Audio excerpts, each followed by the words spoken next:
জিয়া রহমানই কিন্তু শেখ হাসিনাকে এখানে যে বহুদলীয় রাজনীতির অংশ হিসেবে তাকে কিন্তু কাজ করার সুযোগ করে দিয়েছিলেন এবং এখানে কাজও শুরু করে দিয়েছিলেন তিনি। এবং এর প্রেক্ষিতে দেখা গেল যে আওয়ামী লীগও কিন্তু এখান থেকে অনেকটা লাভবান হয়েছিল, শেখ হাসিনাও।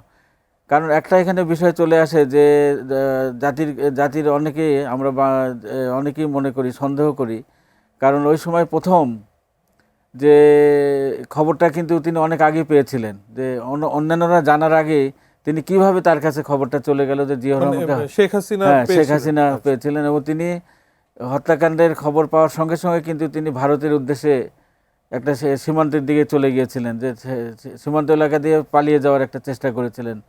এবং কেন তিনি এটা এত ভীত হয়ে পড়লেন, কি কারণে, যে তাকে কেন, তিনি একজন রাজনৈতিক নেত্রী ছিলেন, তো এই বিষয়গুলো কিন্তু সেই সময়কার তদন্তের মধ্যে আসেনি। অর্থাৎ কতগুলো প্রশ্ন কিন্তু এখানে চলে আসে।